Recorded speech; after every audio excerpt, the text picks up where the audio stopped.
Olá, pessoal, tudo bem? Sou a professora Núbia. Sejam bem-vindos a mais uma aula de Química.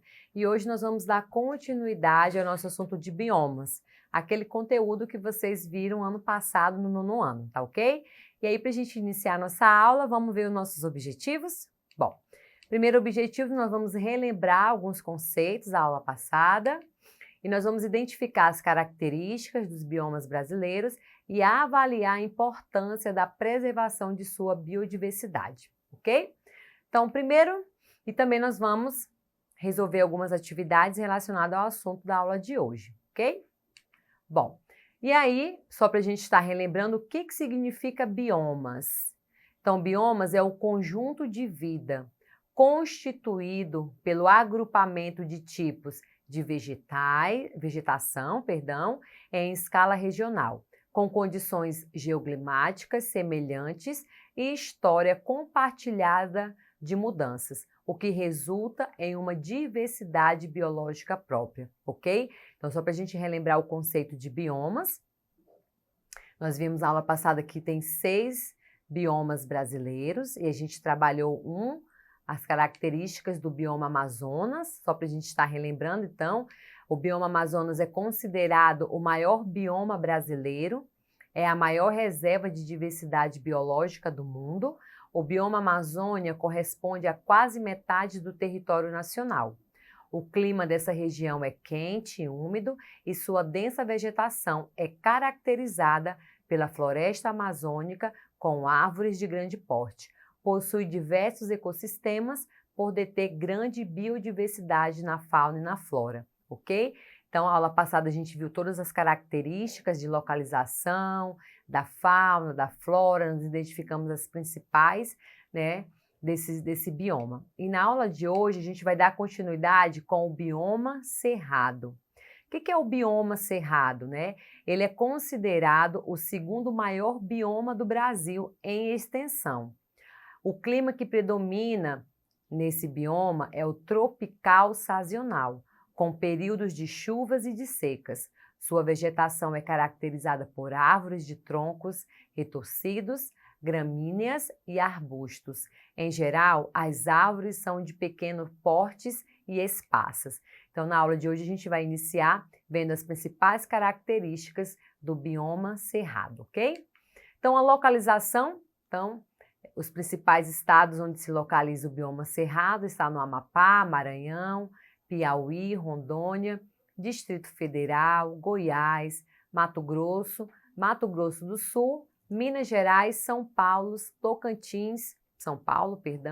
e Bahia, ok? Então, essa é a localização desse tipo de bioma e aí que está representado pela cor rosa aqui no mapa, ok? Localiza-se em 3 das maiores bacias hidrográficas, Tocantins-Araguai, São Francisco e Prata, o que de certa maneira favorece a sua biodiversidade. Então, a biodiversidade desse bioma está relacionado, né, a essas maiores bacias hidrográficas. Temos também aqui a vegetação, em sua maior parte é semelhante à da savana, com árvores baixas, esparsas, troncos retorcidos, folhas grossas e raízes longas, gramíneas e arbustos. Então, essa aqui são a principal vegetação, né, a característica da vegetação desse bioma, representado nessas 3 imagens, ok? E o clima, né? Como que o clima está constituído? Tropical sazonal, que é caracterizado por invernos secos e verões chuvosos. A estação definida pelo período de seca geralmente se inicia no mês de maio, finalizando no mês de setembro. A estação chuvosa tem início em outubro e estende-se até o mês de abril. Por ser muito extenso, o cerrado, dependendo de sua localização, apresenta mudanças no seu ecossistema. Neste caso, o ecossistema presentes no cerrado pode ser classificados como cerradão, campestre, rupestre, típico, cerrado, limpo de cerrado, cerrado de matas, de várzeas e veredas. Então, a gente pode ter esses diversos tipos de cerrado de acordo com a sua localização, ok? Como que é a característica da fauna? O Cerrado é considerado a maior savana do mundo em biodiversidade e compreende grande parte do território brasileiro, uma área de 2,1 milhões de quilômetros quadrados. Por isso, o Cerrado é os ecossistemas que compõem e possui uma rica fauna e flora, sendo o seu habitat de muitas espécies de animais. Então, a gente tem aqui como os principais lobo-guará, jararaca, veado campeiro, a anta, o tatu, cachorro do mato, papagaio, né, e esses demais animais, tamanduá-bandeira, a onça-pintada, dentre outros. Qual é a importância, né? Então, a gente está vendo que existe uma grandeza de biodiversidade no nosso país. Então, qual é a importância desse bioma? O Cerrado abrange uma área habitada há muitos anos, principalmente por populações indígenas. Então, nós temos aqui 3 populações indígenas e eles extraem, né, do próprio bioma os recursos naturais que garantem o seu sustento. E cerca de 200 espécies nativas do Cerrado apresentam não só um potencial econômico, mas também medicinal. Então, como a gente pode estar observando aqui, a importância no nosso sistema econômico e na área medicinal desse bioma. Segundo pesquisadores da Universidade de Brasília, espécies como alfa-vaca, aça-peixe, mangaba, erva cidreira, poejo possuem fins terapêuticos. Algumas dessas espécies, inclusive, já foram patenteadas por indústrias farmacêuticas. Então, a gente pode estar aqui observando, né, a importância dessa biodiversidade e o cuidado que nós devemos ter, ok? O próximo que a gente vai estar vendo hoje, as características, é a caatinga, que significa tupi-guarani, mata branca. Esse nome faz referência à cor predominante da sua vegetação durante a estação seca, onde quase todas as plantas perdem as folhas para diminuir a transpiração e evitar a perda de água armazenada. No inverno, devido às ocorrências de chuva, as folhas verdes e as flores voltam a brotar. Apesar de sua importância ecológica, calcula-se que 40 mil quilômetros quadrados da Caatinga já foram transformados em desertos, que é explicado pelo corte da vegetação para servir como lenha e pelo manejo inadequado do solo. Então, onde que está localizado? Então, ela está localizada na região nordeste e abrange 9 estados do nosso país. Então, está representada aqui pela cor amarelinho claro no mapa, onde se encontra esse bioma, ok? Vegetação. Ela é um bioma brasileiro que apresenta clima semiárido, vegetação com poucas folhas e adaptadas para o período de seca, além de sua grande biodiversidade. Então, a vegetação constitui um tipo de aridez do solo e a escassez de água da região, dependendo das condições naturais das áreas em que se encontram, apresentam diferentes características. Arbórea, com espécies que variam de 8 a 12 metros de altura. Arbustivo, com espécies que variam de 2 a 5 metros de altura. Herbáceo, com espécies com altura abaixo de 2 metros. Então, de acordo, né, com a área em que se encontra, nós temos essa variedade na sua vegetação. E o clima compreende a região, é tropical semiárido, é marcado por longos períodos de estiagem, sem chuvas.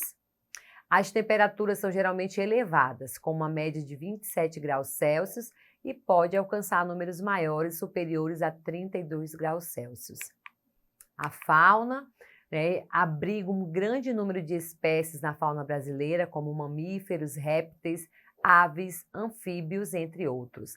A cutia, o gambá, o preá, o veado catingueiro, o tatu, gato selvagem, e a gente tem aqui a ararinha azul e o macaco prego, ok? Como símbolos dessa fauna.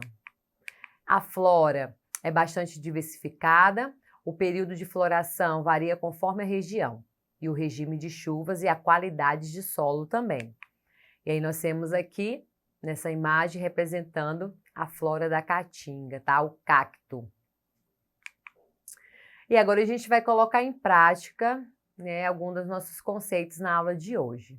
Ok? Questão 1. A vegetação recama de flores cobrindo os grotões escancelados e disfarça a dureza das barrancas e arredonda em colinas os acervos dos blocos disjuncidos. De sorte que as chapadas grandes, intermeadas de covales, se ligam em curvas mais suaves aos tabuleiros altos. Cunha, Euclides da Cunha e os Sertões. O trecho ilustra descrições geográficas e geomorfológicas do domínio da Caatinga, presente na obra de Euclides da Cunha. Assinale a alternativa que apresenta somente características desse domínio morfoclimático brasileiro, ok? Então, a gente vai identificar nessas alternativas aquele que apresenta características na parte geográfica e geomorfológica. Então, a letra A, deixa eu voltar aqui com vocês, só um pouquinho. Então, na letra A, clima tropical árido. Letra B, clima tropical alternadamente úmido e seco. Letra C, clima tropical seco. Letra D, clima tropical semiúmido. E a letra E, clima tropical semiárido. E agora a gente vai ver se essas alternativas estão corretas, quais delas estão corretas e qual delas estão falsas, ok? São falsas. Então, letra A é falso porque o clima predominante da Caatinga é semiárido e os solos contêm boa quantidade de minerais, o relevo é caracterizado por depressões e planaltos. Letra B também é falsa, o clima é semiárido e os solos são ricos em minerais. Letra C, o semiárido é o clima predominante na Caatinga, os solos são poucos profundos. Também a letra C está errada. Letra D também está falsa, o clima característico da Caatinga é o semiárido, os solos não são ácidos, o relevo é marcado pelas depressões e planaltos. Então, a alternativa correta é a letra E, onde esse item apresenta as características do domínio do clima da Caatinga. Então, nós temos um clima semiárido, solos ricos em minerais, relevo caracterizado pela existência de depressões, limitando-se no lado oriental com Planalto e a Chapada Diamantina. Pelo lado ocidental destaca-se o Espigão, Mestre e a Chapada das Mangambeiras. Ao norte destaca-se Chapadas do Araripe, Grande, Ibiapaba, entre outras. Então, aqui a gente vai marcar a alternativa E. Bom, pessoal, por hoje é só. Não deixe de acessar a plataforma Eduque. Bons estudos e até a próxima!